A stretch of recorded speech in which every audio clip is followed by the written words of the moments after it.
আসসালামু আলাইকুম। রেশমা রান্নাবান্না ভিলেজ ফুড আবার একটি নতুন রেসিপি নিয়ে আপনাদের সামনে চলে এলাম। আজকে আমি বানাবো টমেটোমের সস। দেখুন টমেটোগুলো এখানে আমি কেটে নিয়েছি, মুখগুলো বাদ দিয়ে দিয়েছি, দিয়ে 2 পিস 3 পিস এরকম করে কেটে নিয়েছি। গ্যাসটা একদম কড়াটা বসিয়ে দিয়েছি, গ্যাসটা আমি জ্বালিয়ে দিচ্ছি। এর মধ্যে আমি কড়ার মধ্যে টমেটোটা দিয়ে দিচ্ছি।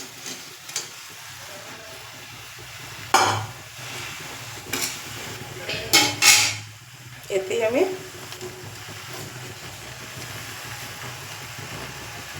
শুকনো লঙ্কা দিচ্ছি, লাল লঙ্কা 4-5টা, 2 কোয়া রসুন আর আদা কুচি 3-4 কুচি। এবারটাকে আমি ঢাকা দিয়ে দেবো। সামান্য একটু নুন দিয়ে দেবো, অল্প নুনটা দিয়ে দিয়েছি।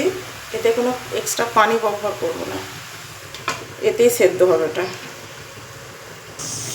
দেখুন টমেটোগুলো সেদ্ধ হয়ে গেছে। এবার আমি গ্যাসটা অফ করে দিয়ে টমেটোর এই ওপরের এই অংশটা এইভাবে আমি, কেউ হাতে করে করবেন, কেউ এইভাবে ছাড়িয়ে নেবো অংশগুলো। আমি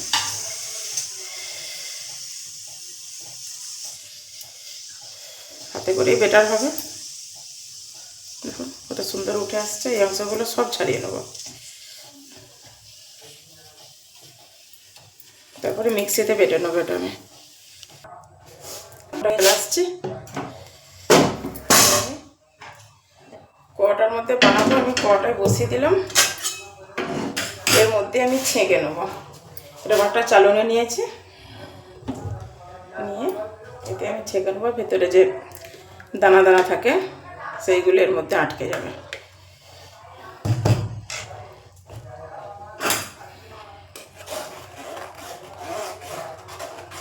এর মধ্যে আটকে যাবে চিলনি সবটা। এখন এরকম লঙ্কার দানা, টমেটোর দানা এগুলো সব হবে এর মধ্যে রয়ে যাচ্ছে। এগুলো আমি সবগুলিভাবে ছেঁকে নেব।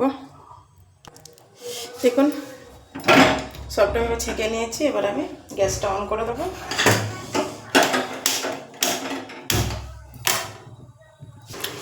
দেখুন ভালোভাবে ফুটছে, অনেকটা ঘনত্ব হয়েছে। এই পর্যায়ে আমি চিনিটা দিয়ে দিচ্ছি, কারণ চিনি দেওয়ার পর আর একটু পাতলা হয়ে যাবে, কারণ সস একটু মিষ্টি মিষ্টি হয়। এর মধ্যে একটু আমি নুনও দিয়ে দেবো, অল্প।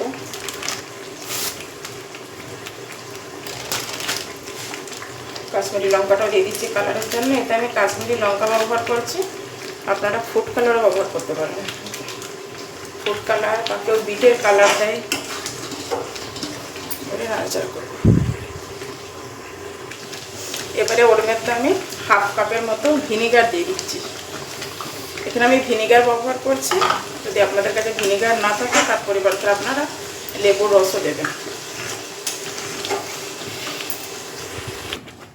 দেখুন সসটা আমার বানানো হয়ে গেছে। এরকম হবে, এটা ঠান্ডা হওয়ার পর একটু জমবে, টাইট হবে। এবার আমি গ্যাসটা অফ করে দিলাম। দেখুন ঠান্ডা হয়ে গেছে, কালারটা দেখুন। দোকানের সসের থেকে কোনো অংশে কম নেই। দেখুন হাতে ঢেলে আমি দেখাচ্ছি, তবুও দোকানেরটা দেখুন হালকা কালার, ঘরেরটা দেখুন। দুটোর মধ্যে তফাৎটা নিশ্চয়ই বুঝতে পারছেন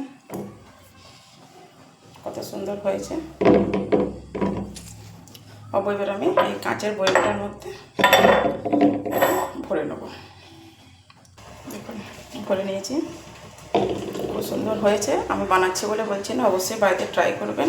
তবে অনেকক্ষণ ধরে টমেটোটা নাড়াচাড়া করবেন। টমেটোর মধ্যে একটা উগ্র গন্ধ থাকে, সেইটা না থাকে তাহলে সসের টেস্ট পাবেন না। অবশ্যই বাড়িতে ট্রাই করবেন, কমেন্টে জানাবেন। যদি ভিডিওটি ভালো লেগে থাকে লাইক কমেন্ট বন্ধুদের মধ্যে শেয়ার করবেন। যদি আমার চ্যানেলে নতুন হয়ে থাকেন চ্যানেলটাকে সাবস্ক্রাইব করবেন, নতুন নতুন নোটিফিকেশান আপনাদের কাছে পৌঁছে যাবে। আল্লাহ হাফেজ।